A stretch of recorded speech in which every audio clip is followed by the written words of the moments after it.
Hello. Kain tayo ng puto bongbong at saka bibingka, inyog at royal at rambutan na binili ko kanina. Mamaya yan naman ang aming kakainin, ang dessert. Samahan nyo kaming kumain. Aking asawa ng napakasarap na merienda. Tagal-tagal na rin akong hindi nakakain ng pagkain na ganito. Kaya ngayon lang ulit tayo makakakain. Kain na tayo. Ang kulay oh. Daming inyog oh.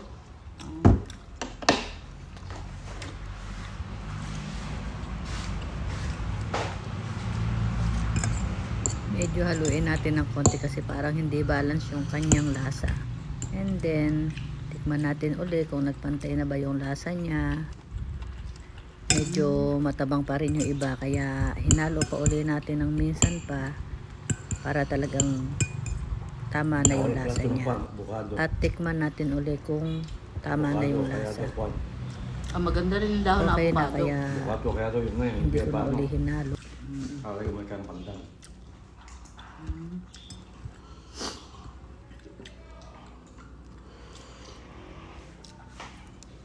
Gamot pa siya.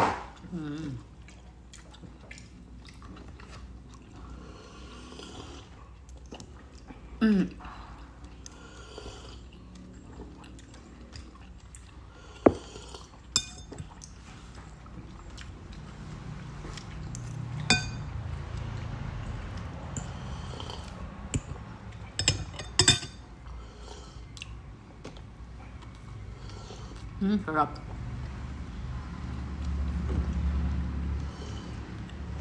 Tawag dito?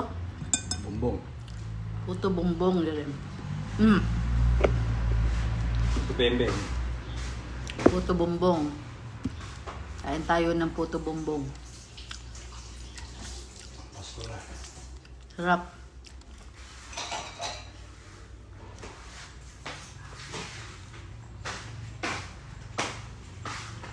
Royal. Royal. Dito ka lang makakatikim ng ganito.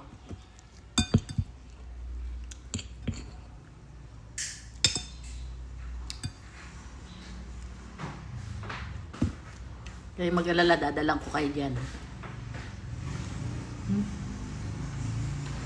Sarap.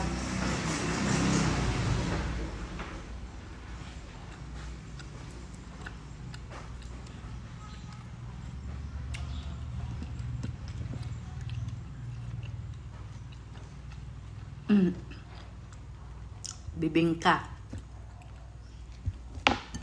Siya oh. Bibingka. Pagka Christmas, maraming bumibili nito. Panahon nito pagka magki-Christmas, lalo na sa simbang gabi. Pero dito sa Japan, kahit hindi Christmas, araw-araw nagluluto sila. Tsaka ito. Ito.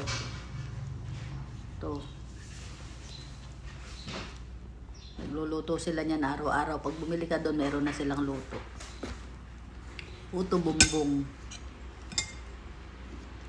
Tapos ang dami nilang inyog, oh. May pa-inyog. Sarap. Press na press, bagong luto. Sarap.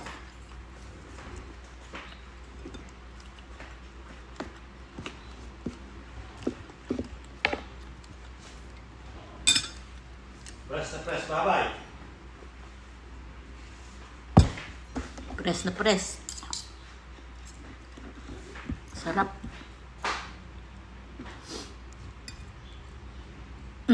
Samantalahin hanggat nandito.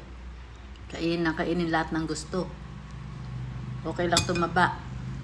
Pagbalik, tsaka na lang mag-diet. Dito hindi uso diet.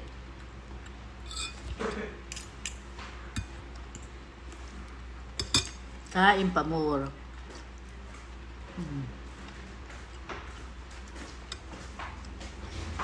Ay mo na ni Ref?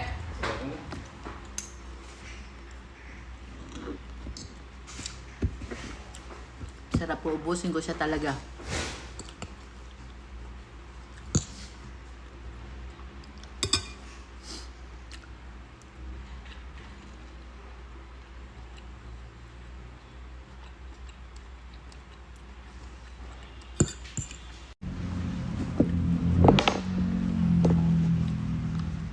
Ubus na yung puto bumbong. Ay, napusog ako.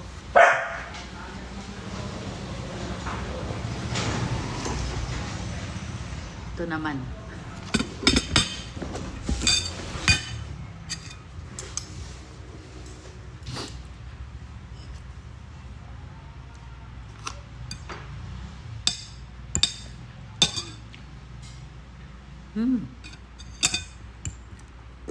Ay, busog na.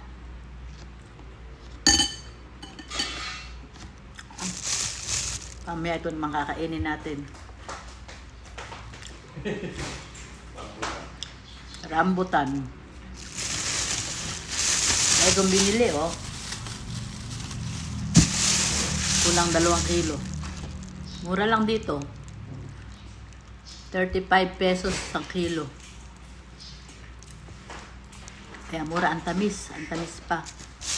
Libre tikim sila bago mo bilhin.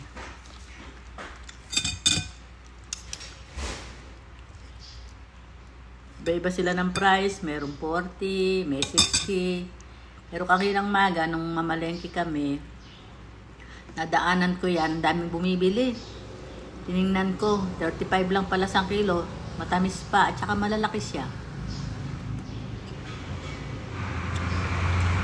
Kahapon, nagpunta kami sa Kabanatuan. May nadaanan kami doon. Medyo maliliit siya. Mahal pa. 60 ang kilo.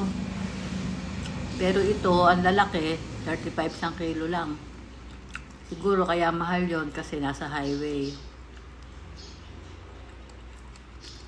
First time kong bumili uli dito, ngayong pagbalik ko. Kaya akala ko mura na yung 60 pesos. Meron pala mas mura pa. Kaya ayan, kahit na hindi pa na nakakain yung binili namin kahapon, napabili na naman ako kasi mura. Mabilis lang naman niyang kainin, lalo na pag matamis.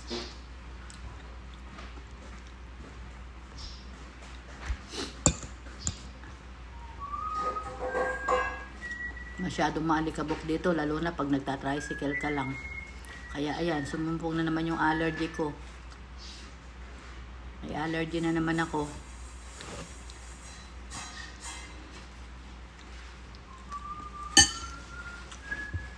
O sige na, bye-bye na. Susunod uli. Bye-bye. Have a nice day. God bless you all.